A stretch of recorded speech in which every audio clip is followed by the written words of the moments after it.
नमस्कार, स्वागत है आपका। मैं हूं आपके साथ सुमित शर्मा। बात करेंगे कोरोना की। प्रदेश में फिर से कोरोना के 518 केस सामने आए हैं। 493 मरीजों को डिस्चार्ज किया गया है। रायपुर में 54, दुर्ग में 49, राजनांदगांव में 39 मरीज मिले हैं। वहीं रायगढ़ में 34, सरगुजा में 15 मरीज सामने आए।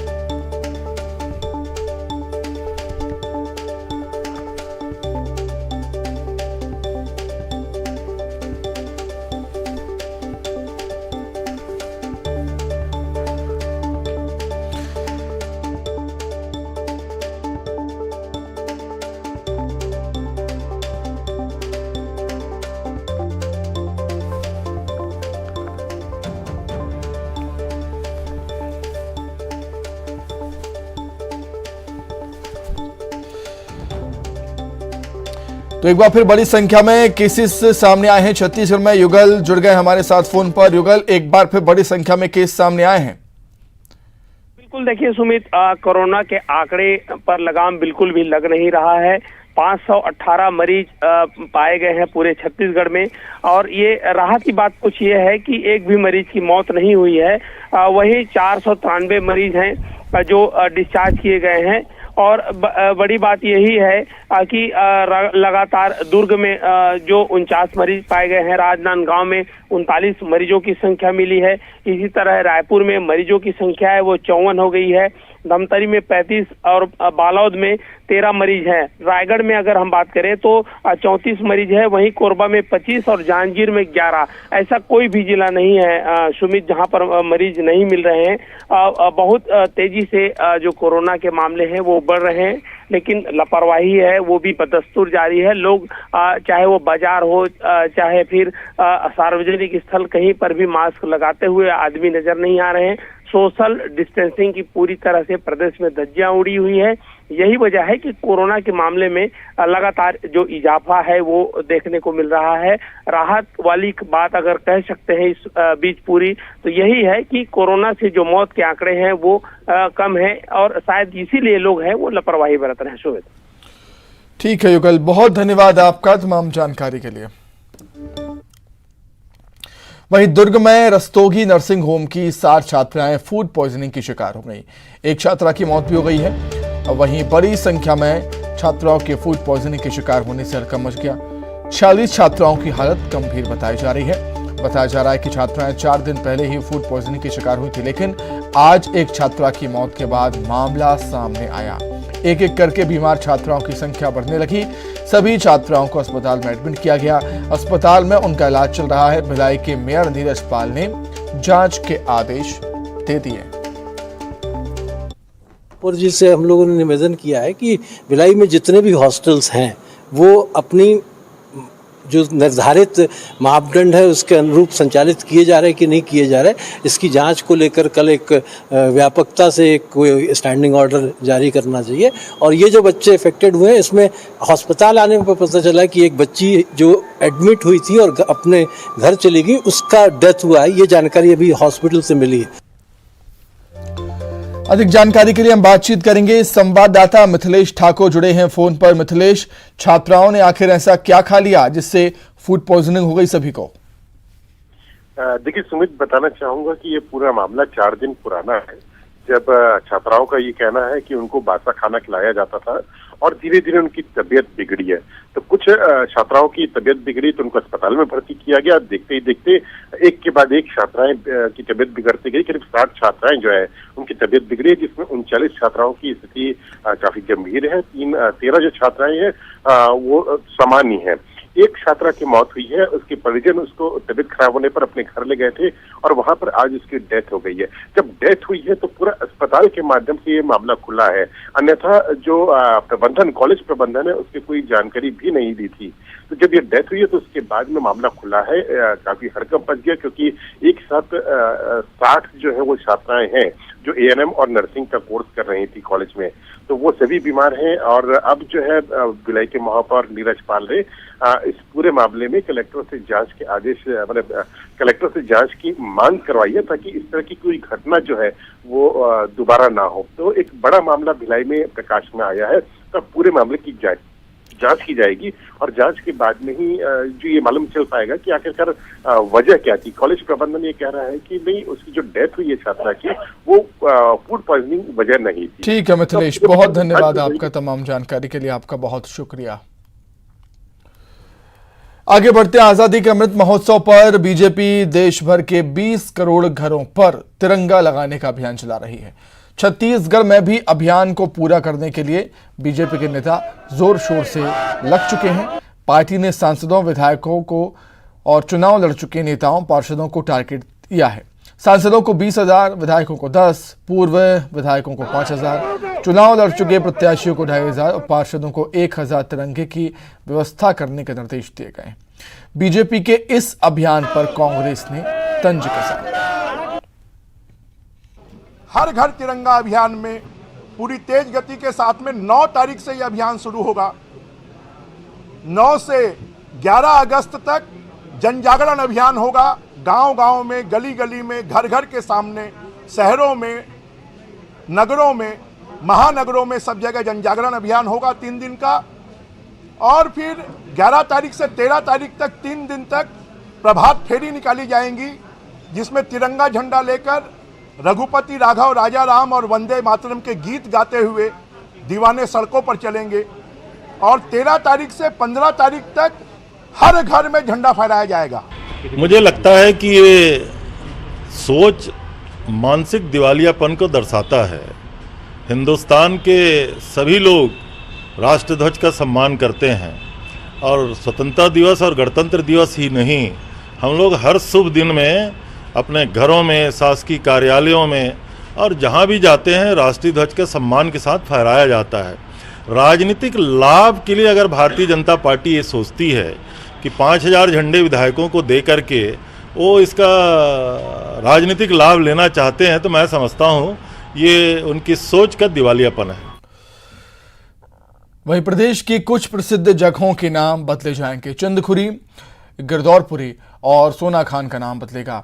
नाम बदलने का सीएम भूपेश बघेल ने निर्देश दिया है। माता कौशल्या धाम चंदखुरी होगा नया नाम, और इसके साथ ही गिरदौरपुर का नाम अब बाबा गुरु घासीदास धाम गिरदौरपुरी होगा। वहीं सोना खान का नाम शहीद वीर नारायण सिंह धाम सोना खान होगा। राजपत्र में तीनों नए नामों का जल्दी प्रकाशन भी होगा।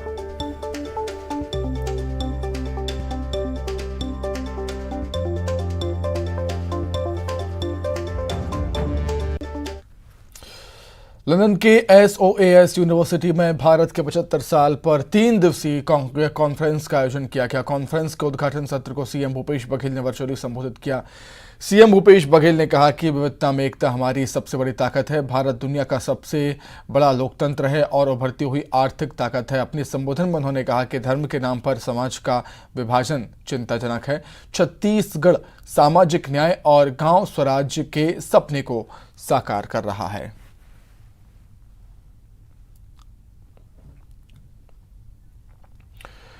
सीएम भूपेश बघेल को दी जंगल रंबल प्रोफेशनल बॉक्सिंग फाइट का पहला टिकट भेंट किया गया। सीएम आवास पर ये टिकट उन्हें भेंट किया गया। पहली बार रायपुर में प्रोफेशनल बॉक्सिंग फाइट आयोजित हो रही है, जिसमें भारतीय मुक्केबाज विजेंद्र सिंह घाना के इलू आसू सुले से मुकाबला करेंगे। 17 अगस्त को रायपुर के बलवीर सिंह जुनेजा स्टेडियम में दी जंगल रंबल प्रोफेशनल बॉक्सिंग फाइटिंग का आयोजन किया गया है।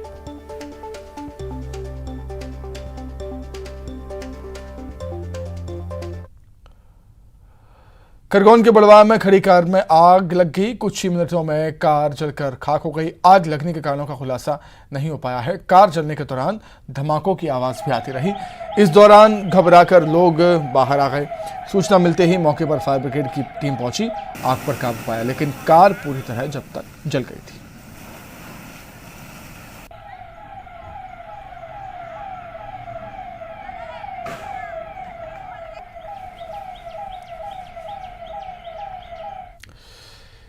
जबलपुर के न्यू लाइफ अस्पताल में आगजनी की घटना को लेकर न्यूज 18 का सबसे बड़ा खुलासा न्यूज 18 करने जा रहा है।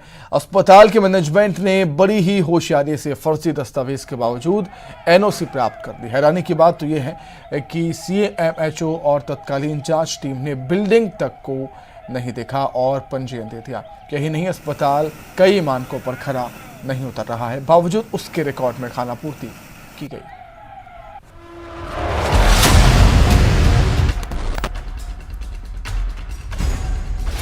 न्यू लाइफ हॉस्पिटल को लेकर खुलासा, न्यूज 18 कर रहा सबसे बड़ा खुलासा। आगजनी की घटना का सबसे बड़ा खुलासा। अस्पताल का लाइसेंस लेने के लिए सीएमएचओ को चौंकाने वाली जानकारी दी। बिल्डिंग कंप्लीशन प्रमाण पत्र के साथ प्राइवेट लेआउट भी लगाया गया। अस्पताल के अंदर और बाहर जाने के लिए एक ही रास्ता। सीएमएचओ तत्कालीन जांच टीम ने बिल्डिंग का स्वीकृत लेआउट नहीं देखा। बिल्डिंग का लेआउट देखे बिना पंजीयन जारी किया गया। भवन में आगजनी की स्थिति में दमकल वाहन के जाने का रास्ता नहीं। दमकल वाहन के आने जाने के लिए निर्धारित 3.5 मीटर साइड स्पेस नहीं। अनफिट होने के बावजूद अस्पताल का पंजीयन दिया गया। बिल्डिंग पूर्णता प्रमाण पत्र रिकॉर्ड में न होने के बावजूद खानापूर्ति। अगस्त 2021 में शासन के आदेश पर समस्त अस्पतालों के निरीक्षण में लापरवाही। 6 सदस्य कमेटी ने अपनी रिपोर्ट में नियमों को सही बताया। आखिर कौन है 8 जिंदगियों की मौत का जिम्मेदार? ये सभी प्रमाणित दस्तावेज हाईकोर्ट में पेश किए गए हैं। विचाराधीन एक याचिका में शासन द्वारा पेश किए गए।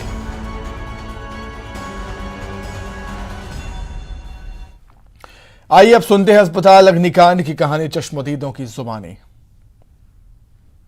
आराम को ले गए थे, एक्सीडेंट हो गया था तो वहाँ पे भर्ती करा तो लाइट गोल हो गई। आज हमको 10 दिन हो गए वहाँ पे। लाइट गोल भाई जनरेटर चालू करो तो 1 मिनट की लाइट आई है और उसके बाद में जनरेटर फूट गया तो आग फैल गई। खिड़कों से पर्दों से आग अंदर पहुँचने लगी तो हम लोग पलंग खींच बाहर लाए दूसरे रूम से उठाया तो छत पर ले गए। छत पे से उठाया तो फिर दूसरे वाले छत पर ले गए। हाँ, वहाँ से फिर नीचे लेके आए। वहाँ सब सही था। लाइट मतलब गई है, लाइट जो चालू करी है तो जनरेटर फूट गया, आग लग गई तो धुआं ही धुआं होगा, सब लोग परेशान हो गए। वहाँ 2 बजे खाना खाया, उसके बाद मैं लेट गया। लेटने के बाद 15 मिनट बाद खाना खाया, फिर गोली खाया, गोली खा के सो गया। सोने के बाद फिर धुआं दिखा तो मैं कम्बल ओढ़ा था, कम्बल निकाला तो धुआं देखा तो फिर भड़बड़ाने लगा मैं अंदर। फिर साहब ने वहाँ जो ऑपरेशन करने वाला साहब है ना, वो मेरे को उठा के ऊपर ले गए। फिर ऊपर से मेरे को इस तरफ लगाए, इस तरफ वाली हाल में।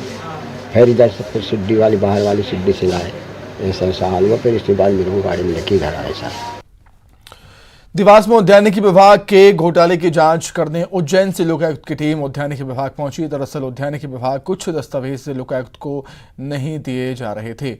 उन्हीं दस्तावेजों को जब्त करने के लिए उज्जैन से लोकायुक्त की टीम यहां पहुंची। मामला 2015 में ड्रिप सिंचाई योजना से जुड़ा हुआ है, जहां एक ही खसरे पर 2 साल के भीतर ही कई हितग्राहियों को योजना का लाभ दे दिया गया। इसको लेकर कन्नौद, टोंक खुर्द, देवास की शिकायतें मिली थी। उद्यानिकी विभाग देवास में ड्रिप इरिगेशन योजना में साल 2013-14 और 14-15 में ड्रिप संयंत्र लोगों को बांटे गए थे। टोंक, कन्नौद और देवास में कुछ हितग्राहियों को एक ही खसरे पर दूसरे ही साल दोबारा बांट दिए गए थे, जबकि 10 साल के अंतराल में हितग्राही फायदा ले सकता था।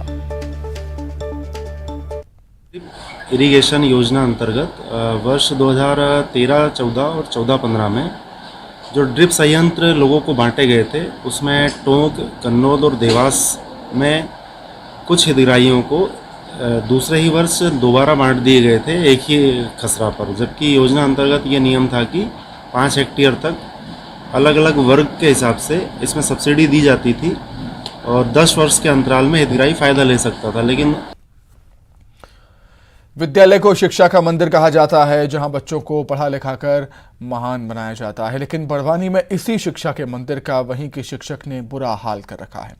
दरअसल यहां के पान सेमल की सकराली के फल्या के प्राथमिक विद्यालय में उसी विद्यालय के शिक्षक ने अपनी गृहस्थी बसा ली। स्कूल में टेबल कुर्सी, ब्लैक बोर्ड और छात्रों की जगह बिस्तर, बर्तन, फर्नीचर ने ले ली है। यही नहीं, स्कूल के अंदर चूल्हा, टोकनी के नीचे मुर्गी और खरगोश का पालन पोषण भी चल रहा था। इसकी शिकायत जब बीईओ को मिली तो वो जांच करने पहुंचे, जहां शिकायत सही पाई गई। रिपोर्ट पर सहायक आयुक्त ने 2 शिक्षकों को निलंबित कर दिया है। वहीं गुरुजी को सेवा समाप्ति का नोटिस जारी कर दिया। दूसरी तस्वीर है पानसेमल के ही मलफा की, जहां स्कूल तक का पहुंच मार्ग खस्ता हाल है। बच्चों को कीचड़ से सराबोर रास्तों से होकर गुजरना पड़ता है। प्रभारी प्राचार्य ने बताया है कि पीएच विभाग ने पाइपलाइन डाली थी, जिसके बाद से रोड की हालत बेहाल।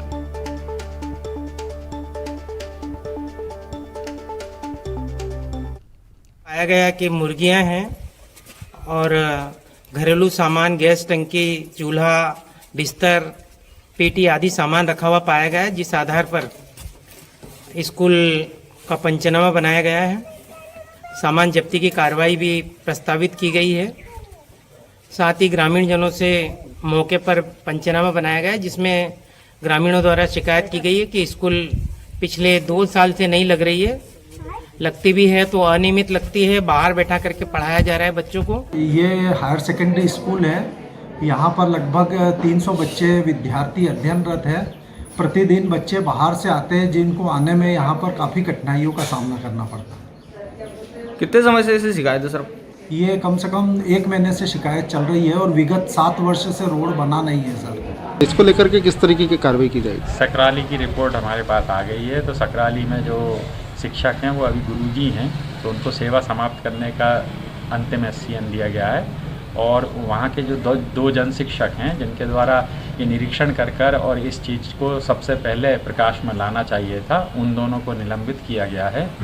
मलफा की जहाँ तक बात है, तो मलफा की अभी मेरे पास जानकारी नहीं है। आपके माध्यम से मुझे अभी पता पड़ा है, तो इसको मैं दिखवाता हूँ, इसको भी कार्रवाई करूँगा। खबर मंदसौर से, जहां बही पार्श्वनाथ गांव के सरकारी हाई स्कूल की छात्राओं ने अपने एक शिक्षक के लिए स्कूल प्रबंधन के खिलाफ प्रदर्शन किया और उनकी बहाली की मांग की। छात्राओं ने हाथ में तख्ती लेकर रैली निकाली और कहा कि जब तक हमारे संस्कृत के अध्यापक को बहाल नहीं किया जाता, तब तक हम विद्यालय नहीं आएंगे, चाहे बोर्ड परीक्षा में फेल ही क्यों ना हो जाएं। दरअसल संस्कृत के शिक्षक संजय कुमार पंचोली पर गंभीर आरोप है, जिसके चलते शिक्षा विभाग अधिकारी की रिपोर्ट पर कलेक्टर ने उन्हें निलंबित कर दिया है। स्कूल की प्राचार्य डॉक्टर विनीता प्रधान ने कहा है कि हम छात्राओं को समझाएंगे और दूसरे शिक्षक की व्यवस्था करेंगे।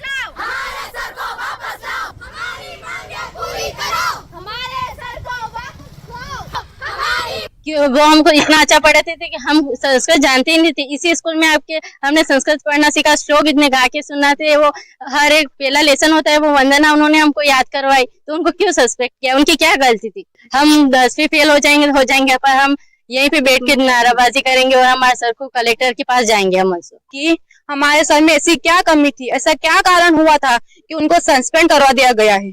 हमें सस्पेंड का पहले मालूम नहीं था। हम जब सुबह यहाँ आए तो वहाँ प्रिंसिपल मैडम ने खुद कहा कि यहाँ कोई नहीं सुनेगा, बाहर जाओ। हमने उनको सस्पेंड करवाया, उनको कोई नहीं ला सकता है। विद्यालय के शिक्षक श्री संजय कुमार पंचोली, जो संस्कृत विषय पढ़ाते हैं, माध्यमिक शिक्षक पद पर कार्यरत हैं, उनके विरुद्ध शिकायतें थी। जिन शिकायतों के आधार पर जिला शिक्षा अधिकारी के प्रस्ताव पर आदरणीय कलेक्टर महोदय द्वारा उनको निलंबित किया गया। बताएंगे उनको कि शासन की एक प्रक्रिया है और उनको विषय पढ़ाने के लिए भी दूसरे शिक्षक आएंगे और उन शिक्षक की भी जांच होगी और संभवतः दोषमुक्त होंगे तो फिर से आ जाएंगे, बहाल हो जाएंगे। सिगरौली से प्रदेश की स्वास्थ्य व्यवस्था को शर्मसार कर देने वाली तस्वीरें सामने आई हैं। यहां संरक्षित प्रजाति बैगा महिला की मौत हो गई, लेकिन उसे शव वाहन नहीं मिला, जिसके बाद परिजन खाट पर शव रखकर ले जाने को मजबूर हो गए। दरअसल सिंगरौली के 13 ग्राम पंचायत में जागमती बैगा की सांप काटने से मौत हो गई थी। परिजनों ने कई बार शव वाहन के लिए कॉल किया, लेकिन शव वाहन नहीं आया। मजबूरी और पुलिस के फरमान के बाद बैगा समुदाय के लोग खाट पर शव लेकर अंतिम परीक्षण के लिए बैढंग के जिला चिकित्सालय पहुंचे। आरोप है कि शव वाहन तब भेजा गया जब शव को खाट पर लाने की तस्वीरें वायरल हो गईं।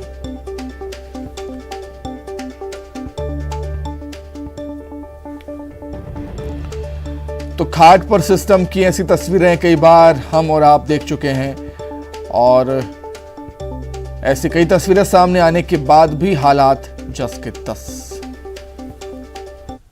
है कि जो ट्रामा सेंटर के सीएमएचओ साहब हैं डॉक्टर इनके जैन जी, ये पहला चीज़ तो ये किसी का फ़ोन ही नहीं उठाते हैं। फ़ोन उठाएंगे तो गोल मोल जवाब देते रहते हैं, घुमाते रहते हैं, बताते हैं कि अभी जा रहा है, अभी जा रहा है। 12 घंटे से ज़्यादा हो गए, सब वाहन के इंतजार में 12 घंटा से ज़्यादा हो गए। अभी पहुंची है, अभी 15 से 20 मिनट पहले ट्रामा सेंटर पहुंचाए हैं और ये सबसे बड़ी जिम्मेवार और लापरवाह डॉक्टर इनके जैन सीएमएचओ साहब है। महाकाल भक्तों के लिए बड़ी सौगात है। सीएम शिवराज ने बड़ी सौगात दी है महाकाल के भक्तों के लिए। भक्तों को अब रोपवे की सुविधा मिलेगी। रेलवे स्टेशन से मंदिर तक रोपवे का निर्माण कराया जाएगा। कार्य योजना बनाने के आदेश दे दिए हैं सीएम शिवराज ने।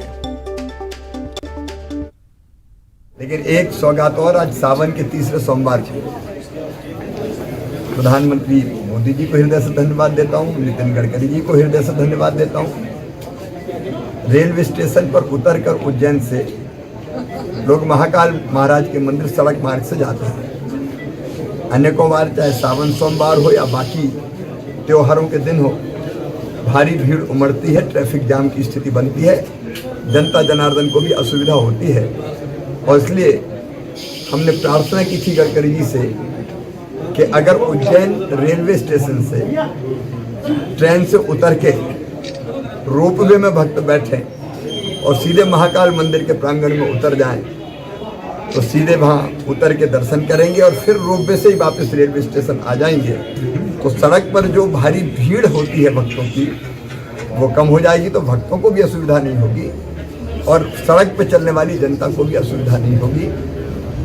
मैं धन्यवाद देते हुए कहना चाहता हूँ, गडकरी जी ने ये मांग स्वीकार कर ली और जल्दी ही रेलवे स्टेशन से महाकाल महाराज के मंदिर तक रोपवे को प्रारंभ करने की कार्रवाई प्रारंभ की जा रही है। और वो दिन भी आएगा जब सड़क मार्ग से नहीं, महाकाल महाराज के भक्त रोपवे से महाकाल महाराज के जाएंगे और दर्शन करेंगे, सिद्धि मैया के दर्शन करेंगे और रोपवे से ही वापस लौटेंगे। उज्जैन की जनता को बहुत बहुत बधाई।